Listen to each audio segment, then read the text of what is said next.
La banca ha venido pidiendo los últimos 15 años cambios muy importantes a las leyes bancarias y a las leyes de cobranza, y todas se han concedido, todas se han conferido, todas se han otorgado. Pero estas medidas que ha pedido la banca en 15 años no se han traducido en una baja de las tasas de interés, en una mejor oferta de crédito.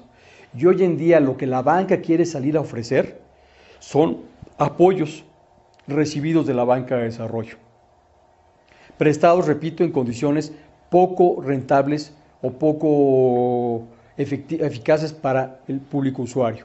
Entonces, la banca mexicana, lejos de ser eficiente, es una banca cara para los mexicanos por el nivel de gasto corriente que tiene, pero también cara en cuanto al nivel de margen financiero del cual parte.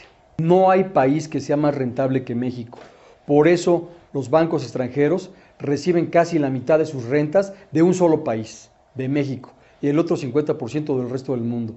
La rentabilidad usuraria que se ha venido permitiendo en México es la razón de por qué están aquí.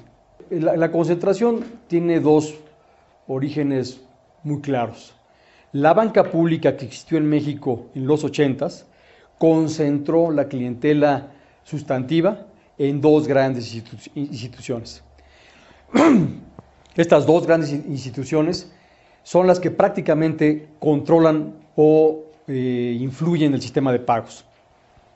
Cuando el gobierno federal, decidió vender esas dos grandes instituciones sin seccionarlas, sin redimensionarlas, estableció las condiciones para un mercado monopólico.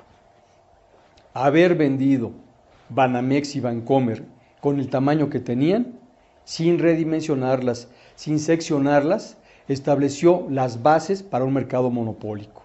Ahora bien, el problema del tercer banco en importancia en nuestro mercado, que es Banorte, teniendo un conflicto interno familiar como el que tiene, establece y privilegia condiciones para que los dos bancos extranjeros tengan una mejor condición para operar y ofrecer servicios en México. Hoy en día el desgaste interno que tiene Banorte ante el conflicto y la disputa interna es mayúsculo, por lo que genera nuevamente condiciones para que los dos bancos grandes continúen prevaleciendo. Si a ello le aunamos los grandes errores que se cometieron a finales de la administración de Vicente Fox, en el que se introdujeron al mercado intermediarios financieros que no tenían la talla para prestar servicios y se comenzaron a regalar de manera dispendiosa, inexplicable e injustificada licencias bancarias, autorizaciones bancarias, esto generó un mercado de pequeños jugadores que acumularon pequeños segmentos de sector y que a la larga o ya quebraron o van a quebrar. Si uno revisa las 8 instituciones más abajo de la lista, uno se dará cuenta que prácticamente se encuentran en condiciones de descapitalización. ¿Qué es lo que va a suceder? Que los bancos grandes se van a comer esos segmentos de mercado. Los bancos grandes van a tender a comerse intermediarios fallidos. Esto genera nuevamente más situaciones que propician condiciones monopólicas. Lo que estamos viendo es que, salvo algún caso muy en particular, que es el caso de Compartamos, los demás bancos pequeños no debieron haber recibido una licencia bancaria. El proceso de otorgamiento de autorizaciones bancarias de entre el 2004 y el 2006 debe de revisarse.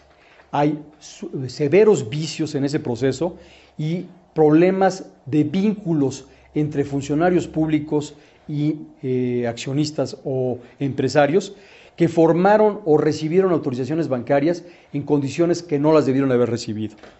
Incluso tenemos el caso de instituciones que habían sido señaladas por autoridades financieras del exterior como sospechosas de lavar dinero, y aquí en México fueron tratadas con un rasero completamente diferente.